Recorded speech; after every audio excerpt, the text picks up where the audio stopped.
In late 1300s Europe, gunners, the people who worked with early cannons and gunpowder, were not so popular. In the book Fireworks, Pyrotechnic Arts and Sciences in European History, author Simon Werrett describes gunners as, quote, lowly, anonymous craftsmen, notorious for drunkenness and mistrusted as outsiders because gunnery was not yet part of the regular army, end quote. But by the early 1600s, there was a shift in how they were viewed, because now the gunners were blowing things up for fun. Okay, I'm oversimplifying. But a major reason for this change in perception was that the gunners began creating elaborate fireworks displays for royals and elite members of society. They went from outcasts to artistes.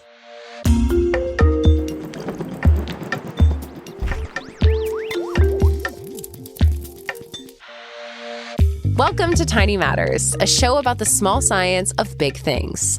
I'm Sam Jones, and I'm joined by my co-host, Deboki Chakravarti.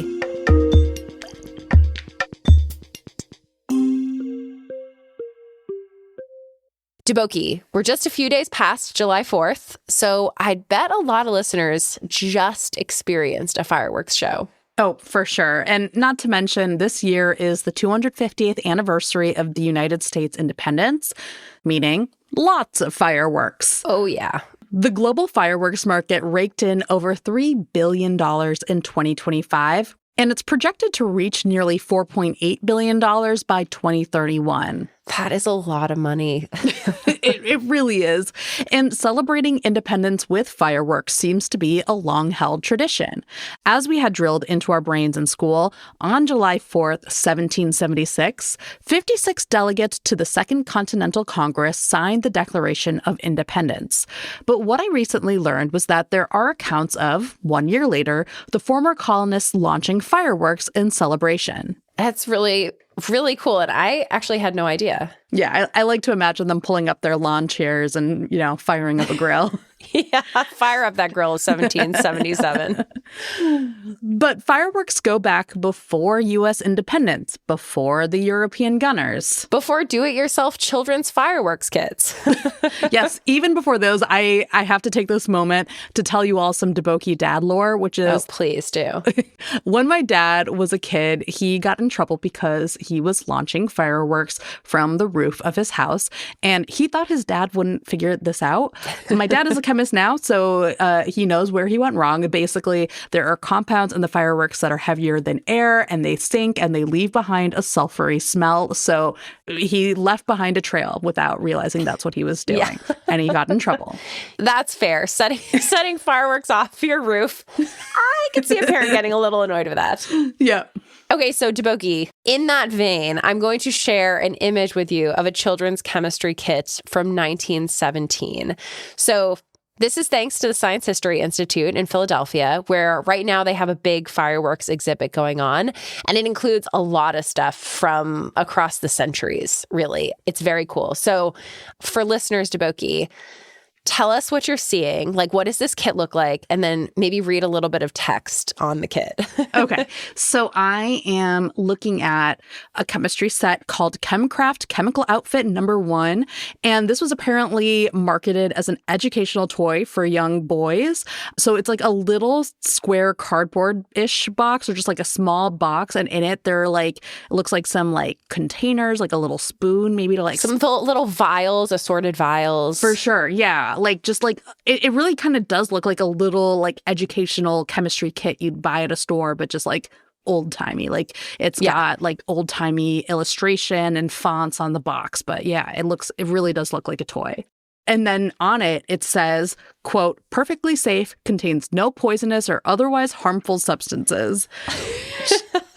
I gotta say, if I saw that warning on a toy, I don't know if I would buy that toy for my kid. For some reason, that makes me more nervous. It was 1917, so essentially everything was safe compared to just normal life. For sure. But what I did find out was that this kit actually included the ingredients for making gunpowder and colored fire. Man, they don't make toys like they used to. Yeah, truly. What's happened to the toy industry? Anyway, so I want to take this as a segue to talk about fireworks. So what are fireworks? Also, please don't make fireworks at home based on this episode and then say that Tiny Matters made you do it. Let's be safe, everyone. And don't make your kids do it either, please. Yeah, no, let's not gift this 1917 kids chemistry set where you can make gunpowder. All right, yep. So on a basic level, fireworks are made up of just a handful of ingredients, arguably the most important of which is black powder, often referred to as gunpowder.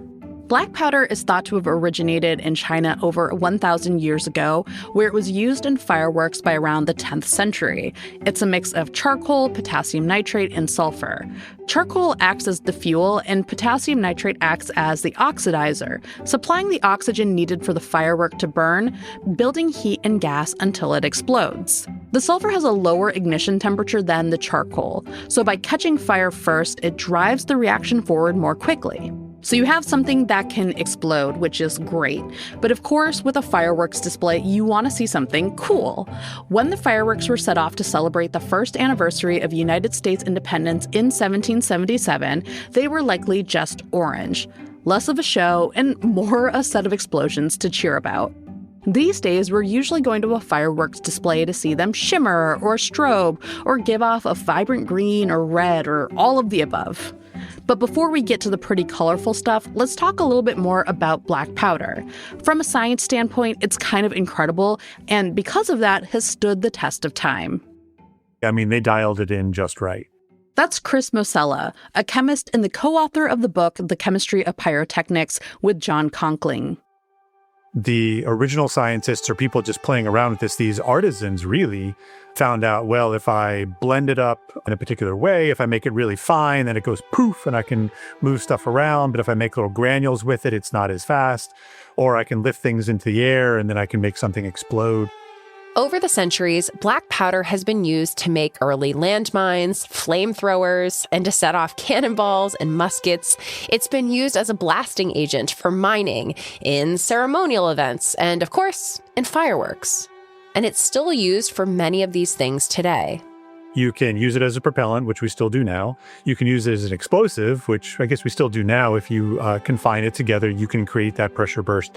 And we use it as a pyrotechnic to create light, create sound, a little bit of smoke production as well. So it really is both the prototypical firework and also kind of the archetypical energetic material, because it does sort of all the things.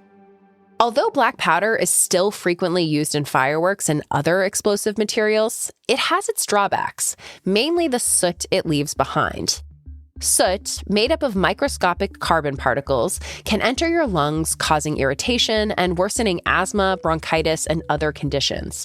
Long-term exposure has also been linked to cardiovascular disease and different cancers. I mean, soot and cigarette smoke do have a lot of similarities. So some scientists have been working on making fireworks more sustainable and less harmful to us and our environment. David Chavez, explosives chemist at Los Alamos National Laboratory in the High Explosives Science and Technology Group, told us that he started to see some changes in the industry around 25 years ago, which stemmed from both indoor and outdoor environmental concerns. There was a need to address a couple of things. One of them was the effect of fireworks on the environment, and people were using fireworks more frequently indoors and in a repetitive way. So if you have an indoor show like Disney on Ice or Cirque du Soleil, these performers are performing the same show night after night after night. And that means repeated exposure to soot and other contaminants from the fireworks and other pyrotechnics. After a year of having a show in a particular venue, some of those metals will start building up in the dust in the building. So if there's not a lot of cleaning after every single show, then there could be some contaminants related to sodium metal or strontium or barium salts that are kind of falling back from the air and onto surfaces. But it was in the late 1990s that Chavez and his colleagues at Los Alamos were approached by Disney about improving their outdoor fireworks shows. If you've ever been to a Disney theme park, you're probably aware of their evening firework displays. They're a highlight for many park goers, and they're great for Disney because it keeps people at the park into the evening. But there's also neighbors so neighboring communities. So when these fireworks would go off, then there was a lot of smoke that would then drift into neighboring communities, and the neighboring communities really did not like this. It was both a nuisance and concern regarding, like, what is this smoke that's coming in our area, and is it a problem? Is there anything to be worried about in terms of health effects? So the Disney company wanted to see if there was a way to dramatically reduce or eliminate this smoke that was being generated for their firework displays. And they were hoping that those same technologies could be applied to their indoor entertainment venues too. So David and his colleagues started with smoke, which is fuel that has not been completely burned. It's a product of incomplete combustion. Incompletely combusted carbon-containing molecules are going to make your soot and your ash. So we could either come up with a way to burn that fuel more efficiently, or we could come up with a way to have less carbon. And so we can maybe have molecules that have a lot more nitrogen in them. The idea behind using high nitrogen compounds as opposed to carbon-based ones was that the compounds would release energy, breaking into hydrogen gas and nitrogen gas. The hydrogen gas, H2, could combine with oxygen to make water, and the N2, or nitrogen gas, would be harmless. It already makes up around 78% of our atmosphere. So the more nitrogen and hydrogen and the less carbon left over, the cleaner the fuel would be. And so that was our first attempt was, well, let's see what this molecule does if we add a little bit of oxidizer like ammonium nitrate or something, and then we can throw in a little bit of a colorant like sodium chloride, because sodium makes a yellow-orangish color, and see what happens. And that was essentially our first hit, which was, wow, this burns really, really cleanly, and you get like spectacular colors now that you don't have some of the soot like blocking your light emission. And then we just started exploring more and more in that area. One of the high nitrogen compounds was nitroguanidine. Nitroguanidine contains a lot of nitrogen atoms and one carbon atom. Plus, it contains oxygen, meaning that it has its own oxidizer built in. And David told us that leads to really clear, spectacular colors. More on that after the break.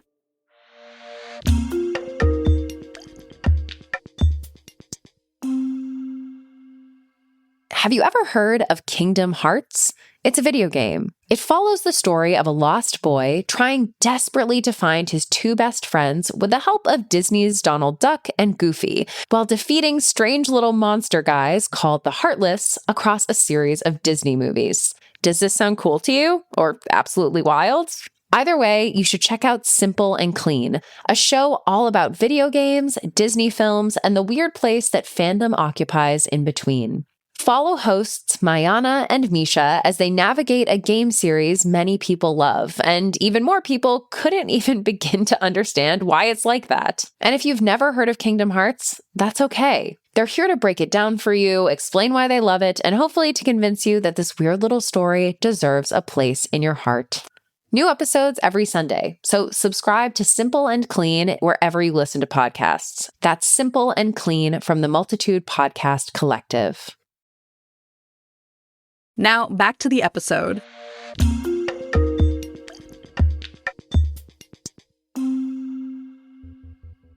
What gives fireworks their vivid colors is metal. Metal filings and powders composed of different chemical elements. So, for instance, copper will give you blue-purple fireworks, aluminum for a bright white, and boron-based compounds will give you green.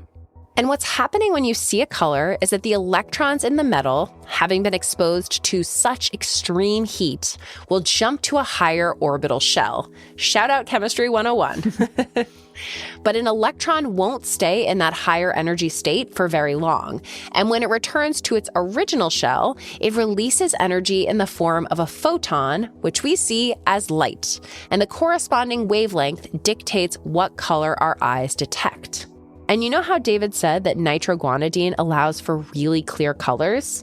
That's a great thing for a number of reasons, including that some traditional colorants that were bright enough to be visible through the smoky black powder are bad for us. For instance, barium salts. In small amounts, they'll produce bright green fireworks. In large amounts, barium salts can cause irregular heart rhythms, muscle weakness, and in extreme cases, paralysis. But with high nitrogen compounds as opposed to black powder, there's a safe alternative: boron. Typically, boron isn't used to generate green because it doesn't produce a deep enough green that can kind of go through the smoke and stuff. But if you don't have smoke around, then the boron can do a decent job at generating a green color. So we're able to use compounds that were not previously available to pyrotechnics because we could make such clean burning mixtures. This work has led to commercial applications, with high nitrogen, low smoke pyrotechnics being used at tons of concerts, the Super Bowl, and even the Olympics. But something David told us that I found kind of surprising was that there isn't a whole lot of regulation surrounding fireworks, and that it's more of public perception that drives the manufacturers to move in a particular direction. And so with this new development of cleaner burning firework ingredients, that sort of put some pressure on other pyrotechnic company manufacturers to implement or to come up with their own ways to make things more environmentally friendly and reduce the amount of smoke and things like that. That's really interesting. I know that there are some differences from state to state and what you can add to fireworks, but overall, it's a lot more casual regulation-wise than I would have expected. Yeah, it's pretty casual. Okay, so now that we've talked about some history, some color chemistry, and how researchers are making more sustainable fireworks, I want to get into the craft side of things. In pyrotechnics, in energetic materials, you care about the effect. I want to blow something up. I want to make a red color. I want to create a lot of smoke. I want to do a strobe. I want to, move a rocket. Well, we care about the effect there, and the chemistry, you need to know it. But how do you craft this effect? Pyrotechnics and fireworks shows, it's a very culinary thing. It's like a really good sourdough bread. Yeah, we can talk about the Maillard reaction and different things between amino acids and sugars and whatever. That's great. But really, it's just a good slice of toast. Like, that's what matters. I mean, these are like chefs out there that are crafting a really cool show or that create a really cool firework or a pyrotechnic. That's what I'm more interested in, the artistry of it. Even though I know what the chemicals are, I'm still just a human being sitting in this meat suit, just enjoying the colors. Deboki, let's talk favorites. Let's do it.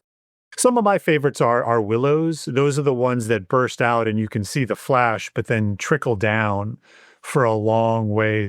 So no joke, these are my favorites. I promise I'm not just copying Chris. When we were chatting, I didn't know that they were referred to as willows, but they do really look like a willow tree. Yeah. The way that I did refer to them in our conversation was something like trickling, glittering fireworks, and somehow he connected the dots. I imagine you also doing hand motions. Like, that's how I would have done it. Oh, yeah. No, there was a lot of gesticulation going on. But yeah, willow's more succinct. The way that these work is that they have pellets containing metal filings. And often those metal filings will be iron, which will give off this orangey color as it burns. So these pellets are launched into the air, and as they fall back to Earth, they're shooting off the burning iron.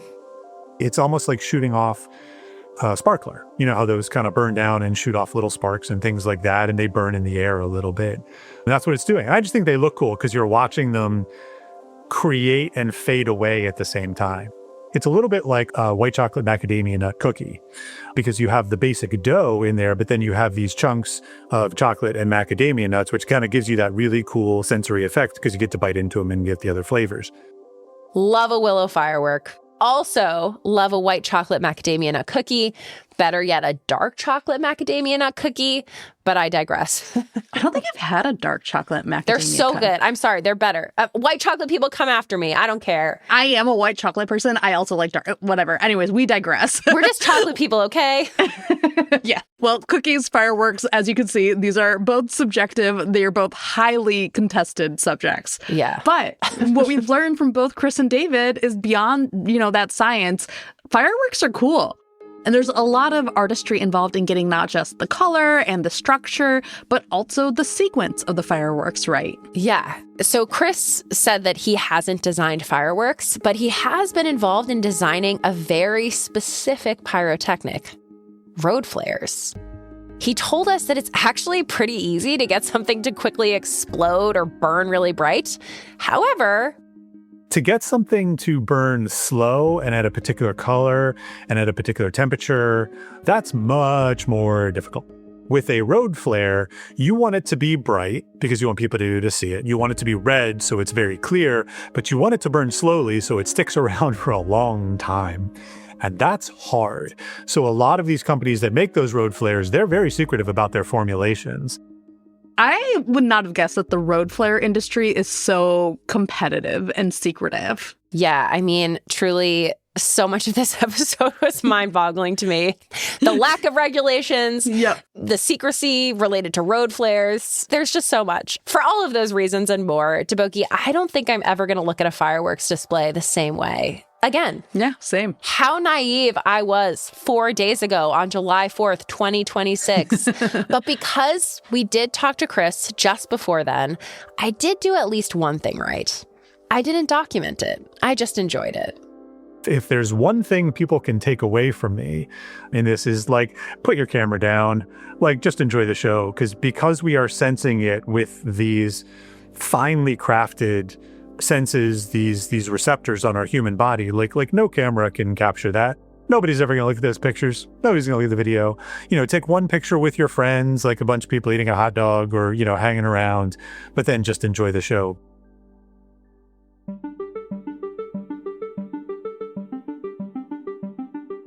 All right, let's tiny show and tell. Let's do it. I will go first.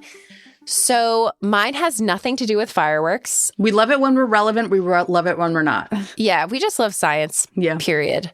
So my tiny show and tell us is about heliconius butterflies. Ooh. I didn't realize this, but they live for a really, really long time. Like 25 times longer than the average butterfly, which of course is fascinating to researchers, right? Because with any animal that has, we've talked about like regenerative properties, we've talked about a crazy long lifespan, like I feel like other species in the animal kingdom that have these wild capabilities that humans don't have. I think the inclination for a lot of researchers is like, we need to understand how they do that because like then maybe we can find something that can help us, right? Right. I think also there's like the very fascinating evolutionary biology, basic research angle of why, how, like it's just very cool. Yeah. So I'm not going to be able to tell you exactly why because it's still more of a question than there isn't. Sorry, like dumb question. Like how long is that? Yeah. So they can live for nearly a year. And I know we're like, okay, a year, but in butterfly terms. In butterfly time, that's like hundreds of years because a closely related species lives around 14 days. Oh, wow. So the fact that I think the maximum lifespan they clocked for these butterflies was 348 days. Oh my God. Compared to a related species, like a closely related species, living for 2 weeks. Yeah. So there's something going on. And they were trying to kind of figure out what was happening. First off, what's kind of impressive is that they seem to show little or no measurable physical decline as they age. Huh. And then they die. I don't know all the details on that, but like they don't, for the most part, they don't have the same physical deterioration that you see in most animals, including other butterflies, which is really fascinating. Huh. Yeah. So the researchers did a bunch of like mark, release, and recaptured studies. They also did controlled experiments in insectaries. So I guess like where you house insects. And so one of the big differences was that these heliconius butterflies do not feed on nectar. So I guess most butterfly species rely primarily on nectar, and so they don't eat a lot of pollen, whereas the heliconius butterflies seem to really eat mostly pollen. Mostly or all? At the very least, primarily. And so they looked at non-pollen feeding relatives, and they did find that, like, it feels like they're trying to, I don't want to say it's a stretch to attribute certain things to maybe pollen eating, but they do say essentially, like, they did then run an experiment, right? Because like if it's pollen, then you also wonder if you remove pollen, what's the impact of that? Right. So they did remove pollen and they didn't see the longevity advantage disappear. And so, okay, there's got to be something else that's going on as well. Right. Right. Yeah. And so that's still something where like they're trying to understand what might be going on in terms of genetics. So like my understanding is like that's where the research has stopped for now. But it seems like something that people in the field are really fascinated by, and they're going after to try and understand like why do these butterflies live so long? Oh my God. So it's just a mystery. It's still a bit of a mystery. Yeah. And I think it's interesting too, because I think there's so much of a discussion surrounding like in humans, like how much of our longevity, our well-being, like how much of it is genetic, how much of it is, you know, environmental exposure, including the food that we eat, like the environment that we're in. And this was kind of an interesting look at that with a butterfly in a really minor way. But I think that that's just it's like a common thing that you hear. And I also feel like, you know, you just like everyone, I'm sure everyone listening has been marketed a billion things that are supposedly going to make them healthier and stronger and this and that. But then they're also seeing all this stuff where it's like, if you have this mutation, you're more likely to have this thing or less likely to have this thing. Or it's all like a mix. And it's so hard to figure out what is having an effect when. But I think it's kind of interesting when scientists try and tease that apart in a really different species. Yeah, that's really cool. Well, I have medicine stuff to do today. Or not to do. I have medicine stuff today. So you're like, I gotta go. I have a doctor's appointment. No. So this is a really cool story that I found about like a really, really small study. Like, so we're talking about 2 participants, a man and woman who got a stem cell transplant to treat an autoimmune disorder that they have, that basically it's like antibodies that are targeting parts of their spinal cord and the nerve connecting the eye and the brain.